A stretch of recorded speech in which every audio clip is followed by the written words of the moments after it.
नमस्कार, बहुत स्वागत है आप सभी का। आप देख रहे हैं भारत एक्सप्रेस और आपके साथ मैं हूं प्रिया सिन्हा। अतीक को खौफ क्यों? जिस माफिया डॉन की किसी वक्त में यूपी में तूती बोलती थी, जिसके अपराधों ने लोगों के दिलों में खौफ कायम कर दिया था, उसे आज अपनी ही मौत का डर सता रहा है।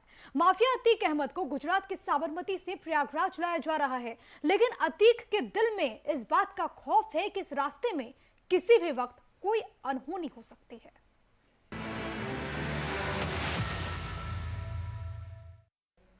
तो गैंगस्टर अतीक अहमद के हर गुनाह का राज अब खुलेगा। अहमदाबाद के साबरमती जेल से यूपी पुलिस उसे प्रयागराज लेकर आ रही है। उमेश पाल किडनैपिंग के मामले में 17 साल बाद फैसला आना है। अतीक और उसके भाई अशरफ को 28 मार्च को यानी कि कल कोर्ट में पेश किया जाएगा और इस बीच यूपी पुलिस और एसटीएफ उमेश पाल हत्याकांड में पूछताछ करेगी। उधर अतीक को यूपी लाए जाने पर प्रदेश में सियासत इस वक्त तेज है। खास रिपोर्ट आपको सबसे पहले दिखाते हैं। सियासत का चोला ओढ़े उत्तर प्रदेश का नामी गिरामी माफिया अतीक अहमद का ये चेहरा देखिए। सिर पर सफेद पगड़ी और काला कुर्ता पहने प्रयागराज का ये डॉन जब साबरमती जेल से बाहर निकला तो उसका चेहरा मुरझाया हुआ दिखाई दिया। हैरान और परेशान लग रहा था। कभी दहाड़ कर बोलने वाले अतीक ने आखिर क्यों कहा कि ये मेरी हत्या की साजिश है? आखिर उसे किसका खौफ है, कानून का या किसी और का?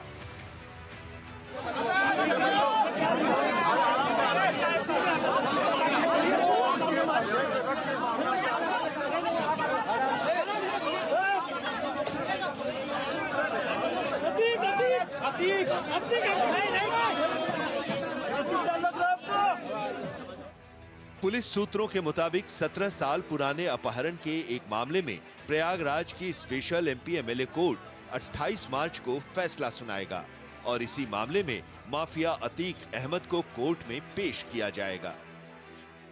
आपको बता दें कि 2005 में बीएसपी के पूर्व विधायक राजू पाल की सरेआम हत्या कर दी गई थी, जिसमें अतीक अहमद और उसका भाई अशरफ मुख्य आरोपी हैं और उमेश पाल इस हत्याकांड का मुख्य गवाह था।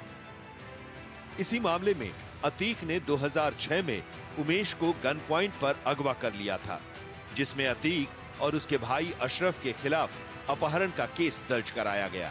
इसी केस में आरोपी अतीक को कोर्ट में पेश करने के लिए यूपी एसटीएफ साबरमती जेल से उसे प्रयागराज लेकर आ रही है। उधर माफिया अतीक को यूपी लाए जाने पर प्रदेश की सियासत भी गर्मा गई है। एसपी अध्यक्ष अखिलेश यादव ने योगी सरकार पर निशाना साधा। उन्होंने बिकरू कांड का जिक्र करते हुए अतीक के ट्रांसफर से जोड़ा और कहा कि यूपी में गाड़ी पलटने का रिकॉर्ड है। वहीं डिप्टी सीएम ब्रजेश पाठक ने पलटवार करते हुए कहा कि वे केवल कोर्ट के आदेशों का पालन कर रहे हैं। ऐसी बातों से कोई फर्क नहीं पड़ता। पता नहीं उनको पहले मुख्यमंत्री जी ने फोन करके बता दिया होगा कि इस जगह पर गाड़ी पलटा देंगे। और मैंने उस समय भी कहा था कि जिस समय आप गूगल से और अमेरिका से मदद ले लोगे, आपको पता लग जाएगा कि किस समय गाड़ी पलटी है और किसने पलटाई है। ये सब डॉक्यूमेंटेड है, सैटेलाइट पे सब होगा। ये रिकॉर्ड जाने वाला नहीं है। ये गलती मत करना आप। ये 3 साल बाद 4 साल बाद भी अगर अमेरिका से निवेदन करोगे, अपील करोगे और वो निकाल के रिकॉर्ड देगा कि हर सेकंड का अगर आप मैप करोगे तो आपको पता लग जाएगा गाड़ी कैसे पलटी है। माननीय न्यायालय का जो निर्णय है उसका हम लोग अनुपालन कर रहे हैं। इसके अलावा हमें कुछ नहीं कहना है।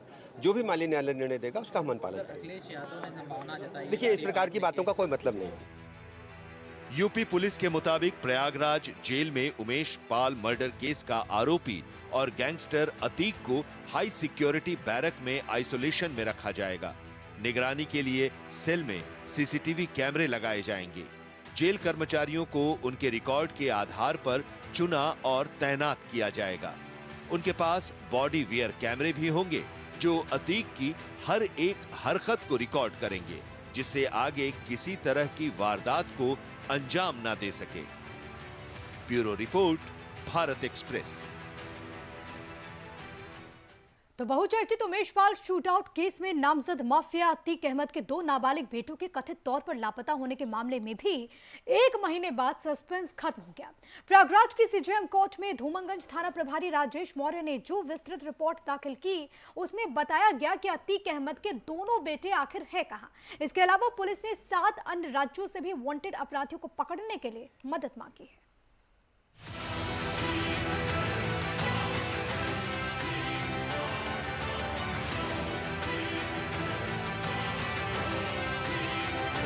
इस रिपोर्ट के मुताबिक प्रयागराज के राजरूपपुर इलाके के बाल संरक्षण गृह में ही अतीक के दोनों बेटे हैं। अतीक की पत्नी शाइस्ता परवीन के वकील अब राजरूपपुर के बाल संरक्षण गृह में जाकर फिजिकल वेरिफिकेशन करेंगे। प्रयागराज पुलिस ने अपनी रिपोर्ट में बताया था कि बीते 2 मार्च को अतीक के दोनों बेटे अपने घर के पास कसारी मसारी इलाके में लावारिस हालत में पाए गए थे। इससे पहले पुलिस ने कभी ये नहीं बताया कि दोनों बेटे किस बाल संरक्षण गृह में रखे गए हैं। सीजीएम कोर्ट ने इस बारे में 6 बार प्रयागराज पुलिस से रिपोर्ट मांगी थी। साफ तौर पर जानकारी नहीं देने की वजह से सीजीएम कोर्ट ने थाना प्रभारी धूमनगंज को व्यक्तिगत रूप से तलब भी किया था। अतीक की पत्नी शाइस्ता परवीन का दावा था कि उमेश पाल शूटआउट केस के 3 घंटे बाद ही पुलिस ने उनके घर से उनके 2 नाबालिग बेटों को हिरासत में लिया था।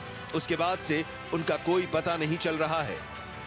इस मामले में वांटेड शूटरों की लोकेशन को लेकर पुलिस को काफी दिक्कतों का सामना करना पड़ रहा है। इसी के चलते एसटीएफ और पुलिस उन्हें पकड़ने में भी असफल साबित हो रही है। पुलिस का कहना है कि बार बार इन शूटरों के काफी करीब पहुंचने के बाद भी निराशा ही हाथ लगी। जो लोग शूटरों को पनाह दे रहे हैं वो बिल्कुल नए लोग हैं। सूत्र ये भी बताते हैं कि शूटरों ने छिपने के लिए पहले ही प्लान कर लिया था। यूपी पुलिस ने माफिया अतीक अहमद की पत्नी शाइस्ता परवीन और बेटे असद अहमद समेत बाकी फरार शूटर्स को पकड़ने के लिए एक और बड़ा कदम उठाया है। यूपी पुलिस के अलावा 7 अन्य राज्यों के पुलिस भी अब इनकी तलाश करेगी। इसके लिए यूपी के अलावा देश के 7 राज्यों के लिए हुक्म तहरीरी जारी की गई है। क्या है हुक्म तहरीरी? किसी मुलजिम को गिरफ्तार करने के लिए किसी थाने को सूचना देने को हुक्म तहरीरी कहा जाता है। ये थाने किसी दूसरे राज्य के भी हो सकते हैं। हुक्म तहरीरी मिलने के बाद आरोपियों को इन राज्यों की पुलिस भी गिरफ्तार कर सकती है। गिरफ्तारी के बाद उन्हें उस थाने को सौंप दिया जाता है जहां से वे वांटेड होते हैं। इस केस में इनामी शूटरों और अतीक की पत्नी को गिरफ्तार करने में नाकाम पुलिस ने ये बड़ा कदम उठाया है।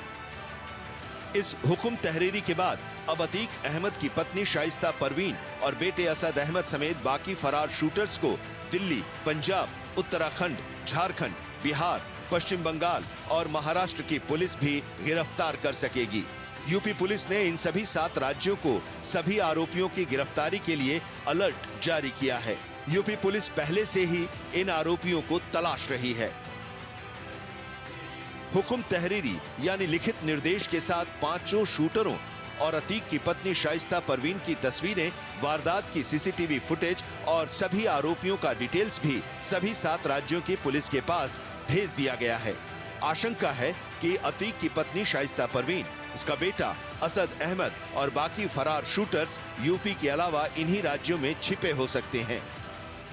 प्रयागराज कमिश्नरेट ने हुक्म तहरीरी के जरिए इन राज्यों की पुलिस से मदद मांगी है। Bureau report, Bharat express. और देखिए, उमेश पाल हत्याकांड में सिर्फ अतीक और उसके गुर्गे शामिल नहीं हैं, बल्कि पूरे परिवार ने बहुत ही शातिरता से अपनी भूमिका निभाई, खास तौर पर उसकी बीवी शाइस्ता। इस पर एक रिपोर्ट हम आपको दिखाते हैं। मिट्टी में मिला देंगे।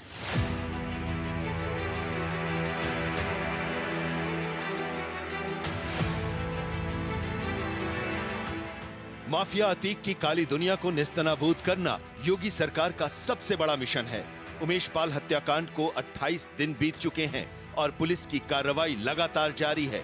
हर दिन एक नया खुलासा हो रहा है, जिसमें अतीक की बीवी शाइस्ता परवीन की साजिश की परतें खुलती जा रही हैं। अभी तक इस पूरे मामले में 2 एनकाउंटर और 1 गिरफ्तारी हुई है। बाकियों को धर दबोचने के लिए ऑपरेशन जारी है। बीएसपी विधायक राजूपाल हत्याकांड के अहम गवाह उमेश पाल का दिन दहाड़े प्रयागराज में मर्डर कर दिया गया और इस केस में अतीक अहमद के परिवार से लेकर कई गुर्गे यूपी पुलिस की रडार पर हैं और सभी पर पुलिस लगातार शिकंजा कसती जा रही है। इसको लेकर अतीक की बीवी शाइस्ता परवीन और उसका बेटा असद अहमद के साथ 5 शूटरों पर इनाम की राशि बढ़ाकर दोगुनी हो चुकी है। अतीक के बेटे असद अहमद पर इनाम की राशि बढ़ाकर 5 लाख कर दी गई है। इसके साथ ही ये अतीक के परिवार का सबसे बड़ा इनामी और यूपी का मोस्ट वांटेड बन गया है। कानून की गिरफ्त में आने से बचने की कोशिश कर रहे असद अहमद के बारे में अहम जानकारी ये है कि उसके नेपाल या भूटान में छिपे होने की आशंका है। उसे धर दबोचने के लिए योगी की पुलिस दिन रात दबिश दे रही है। साथ ही अतीक के बाकी गुर्गों की तलाश के लिए देश के 9 राज्यों के भी चप्पे चप्पे पर पुलिस की निगाह है। अब तक पुलिस की एक बड़ी कामयाबी ये रही कि अतीक का शार्प शूटर बल्ली पंडित कानून की गिरफ्त में आ गया है। ये वही बल्ली है जो मर्डर से 5 दिन पहले अतीक की पत्नी शाइस्ता परवीन से मिला था। अतीक की पत्नी शाइस्ता का किरदार भी कम रहस्यमयी नहीं है। उमेश पाल हत्याकांड में अतीक की बीवी शाइस्ता परवीन अहम कड़ी मानी जा रही है। एसटीएफ का मानना है कि शाइस्ता ही वो महिला है जो इस हत्याकांड की मास्टरमाइंड है। लिहाजा एसटीएफ ने अतीक की बीवी शाइस्ता परवीन की इनाम की राशि 25,000 से बढ़ाकर 50,000 कर दी है। अब हम आपको शाइस्ता के बारे में विस्तार से बताते हैं कि कैसे उमेश पाल हत्याकांड में अतीक की बीवी की साजिश की परतें वक्त के साथ खुलती गईं और एसटीएफ की शक की सुई शाइस्ता पर गहराती चली गई। दरअसल शाइस्ता अपने संगीन गुनाहों पर पर्देदारी करने के लिए सीएम योगी आदित्यनाथ को चिट्ठी लिखकर यूपी पुलिस से खुद को अपने बेटे और अपने शौहर की जान का खतरा बताया। लेकिन चिट्ठी लिखने के कुछ ही दिन बाद शाइस्ता को जब ये डर सताने लगा कि उसका साजिश सामने आ जाएगा, तब वो फरार हो गई और अब वो खुद मोस्ट वांटेड बन गई है। आइए अब आपको बताते हैं कि उमेश पाल हत्याकांड के मोस्ट वांटेड कौन कौन हैं, जिस पर इनाम की राशि बढ़ाकर 5 लाख हो गई है। असद अहमद, अतीक का बेटा, पहले 2.5 लाख की इनाम की राशि थी जो अब बढ़ाकर 5 लाख कर दी गई है। साबिर फायरिंग में शामिल था, पहले 2.5 लाख इनाम उस पर घोषित था, अब बढ़ाकर 5 लाख कर दिया गया है। मोहम्मद गुलाम, अतीक का शूटर, पहले 2.5 लाख इनाम घोषित था, अब 5 लाख का इनाम घोषित कर दिया गया है। गुड्डू मुस्लिम, बमबाज, पहले 2.5 लाख का इनाम इस पर घोषित था, अब इसे बढ़ाकर 5 लाख का इनाम घोषित कर दिया गया है। अरमान, अतीक का शूटर, पहले इसके नाम पर 2.5 लाख का इनाम घोषित था, अब इसे बढ़ाकर 5 लाख कर दिया गया है। शाइस्ता परवीन, अतीक की बीवी, पहले 25,000 इनाम इस पर घोषित था, जिसे बढ़ाकर 50,000 कर दिया गया है। उमेश पाल की जिस तरह से बीच सड़क पर हत्या की गई, इसकी न सिर्फ प्लानिंग गुजरात से लेकर उत्तर प्रदेश की जेलों में बंद अतीक के गुर्गों ने की, बल्कि इसको अंजाम तक पहुंचाया तो इसको लेकर लॉ एंड ऑर्डर पर सवाल भी उठा। लेकिन सदन में मुख्यमंत्री योगी आदित्यनाथ ने जो प्रण लिया था, वो माफियाओं और गैंगस्टर्स की कमर तोड़ रहा है। अब तो अतीक को भी यूपी लाया जा रहा है। Bureau report, Bharat express. तो जिस अतीक के नाम से एक वक्त पर पूरा प्रदेश थर्राता था, वो अतीक इस वक्त खुद खौफ में नजर आ रहा है।